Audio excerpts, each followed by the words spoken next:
آپ کے ہاتھ میں پاکستان کا مستقبل ہے. آپ اگر تنگ ہیں ریاست کے جبر سے، آپ اگر نالاں ہیں انسانی حقوق کی اس طرح سے دھجیاں اڑنے پر، جو کہ آپ نے دیکھا جس کا نشانہ پی ٹی آئی جو ہے وہ بنی رہی ہے، آپ اگر نالاں ہیں، آپ پر جو مہنگائی کا ہولناک عذاب نازل ہوتا رہا پچھلے 16 مہینے میں جو پی ڈی ایم کی گورنمنٹ تھی، آپ اس کا انتقام لیں اور اس کا بدلہ ووٹ کے ذریعے لیں. ضروری ہے. اس کے باوجود یہ بند کمرے کا ٹرائل ہوا اور پھر دفاع کے حق سے بھی تینوں ان کیسوں میں صحیح طریقے سے جو ہے محروم رکھا گیا.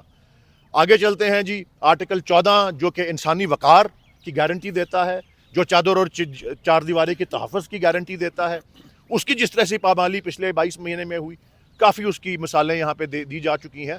میں بھی ایک مثال دے دیتا ہوں 1-2 دن پہلے کی ہی، کہ ہمارے ایک امیدوار PP 41 منڈی بہاؤدین سے، ان کے گھر پہ ریڈ ہوتا ہے، ان کو اریسٹ کرنے کے لیے وہ نہیں ملتے. یہ پرانا طریقہ کار ہے ہماری پولیس کا کہ گھر میں جس کو اریسٹ کرنے آئے وہ نہیں ہے تو باقی گھر والوں، بے قصور گھر والوں کو آپ اٹھا کے لے جاتے ہیں. ان کے ضعیف والد کو اٹھا کے لے کر گئے اور کل انہوں نے اپنی جان آفرین کے سپرد کر دی. پولیس کی تحویل کے اندر جو ہے ایک معصوم شہری کا جو ہے وہ انتقال ہوتا ہے. آرٹیکل 16 جو ہے ہمارے آئین کا وہ وعدہ کرتا ہے، گارنٹی کرتا ہے کہ پرامن اور غیر مسلح اجتماع آپ کر سکتے ہیں.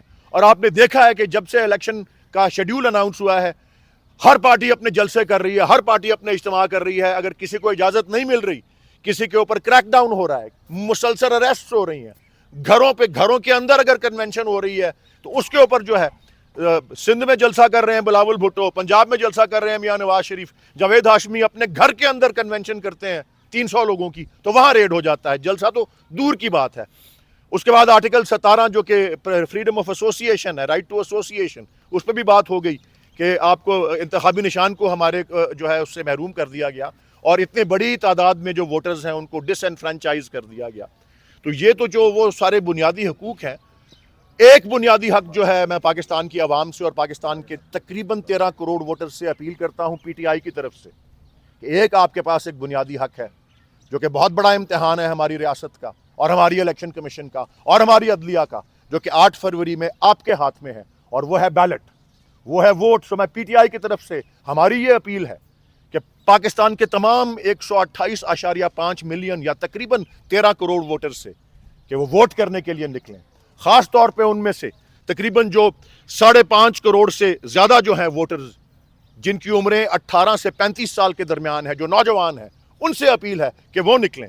ایک غیر ملکی خبر رساں ایجنسی نے ایک سروے کیا ہے، یوتھ سروے، جس میں اظہار کیا گیا ہے 70% یوتھ نے کہا ہے ہم نکلیں گے.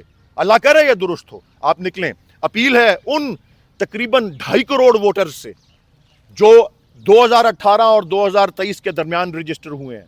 ان میں بہت سے نئے ووٹرز ہیں جو نوجوان ہیں، بہت سے ایسے ہیں جو پہلے رجسٹر نہیں ہوئے تھے اب رجسٹر ہو گئے ہیں. ان سے اپیل ہے کہ آپ لوگ نکلیں. خواتین سے اپیل ہے جو کہ تقریباً 6 کروڑ ووٹرز پہ مشتمل ہیں اور 46% ووٹرز جو ہیں ان کی نمائندگی کرتی ہیں. ان سب سے اپیل ہے کہ آپ نکلیں. آپ کے ہاتھ میں پاکستان کا مستقبل ہے. آپ اگر تنگ ہیں ریاست کے جبر سے، آپ اگر نالاں ہیں انسانی حقوق کی اس طرح سے دھجیاں اڑنے پر، جو کہ آپ نے دیکھا جس کا نشانہ PTI جو ہے وہ بنی رہی ہے، آپ اگر نالاں ہیں، آپ پر جو مہنگائی کا ہولناک عذاب نازل ہوتا رہا پچھلے 16 مہینے میں جو PDM کی گورنمنٹ تھی، تو آپ اس کا انتقام لیں اور اس کا بدلہ ووٹ کے ذریعے لیں. آپ کے پاس 8 فروری کو صبح 8 بجے سے شام 5 بجے تک یہ ٹائم ہوگا. اسی لیے میری آپ سے یہی عرض ہے، سلطانیت جمہور کا آتا ہے زمانہ، جو نقش کہن تم کو نظر آئے مٹا دو. بریگیڈیئر صاحب، عبداللہ مومن ڈان ٹی وی سے آپ نے ایک ایسے وقت میں مشرف عراق کو جوائن کیا جو ایک فوجی عامر تھے جو غیر قانونی طریقے سے آئے تھے، جب مخالف